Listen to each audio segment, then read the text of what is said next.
Баршаңызға сәлем. Сіздермен бірге бүгін ватрушки дайындайтын боламыз. Өте дәмді болып шығады. Осы рецептпен дайындап көріңіздер. Бізге керекті: 1 стакан сүт құямыз.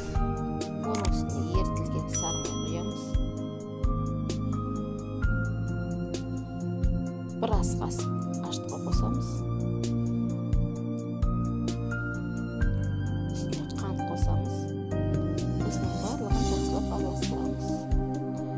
Бөлек ыдысымызда жұмыртқаны езіп, онда үстіне құямыз.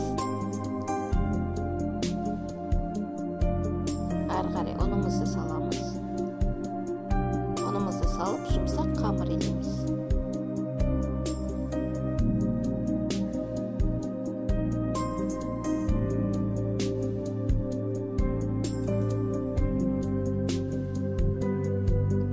Қамырымыз дайын болды. Бетін жауып 1 сағатқа қойып қоямыз. Енді салмамызды дайындаймыз. Бізге керекті сүзбе. Сүзбеміздің үстіне 2 ас қасық қант қосамыз. 2 ас қасық қаймақ қосамыз.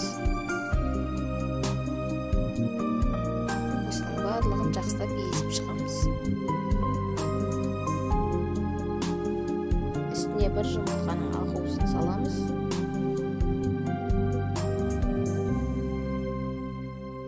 Онда жақсылап араластырып шығамыз.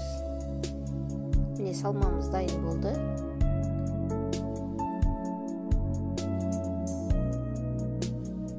Енді қамырымызды дайындаймыз.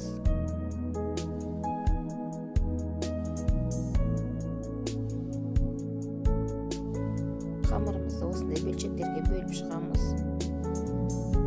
Барлығын дөңгелетіп, осындай форма жасаймыз.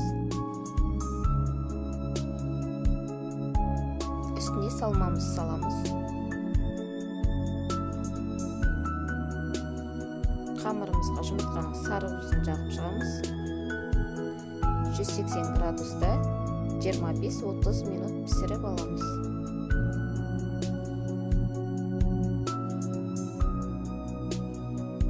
Міне ватрушкилеріміз дайын болды. Достары өте дәмді болып шығады. Енді рецептін дайындап көріңіздер.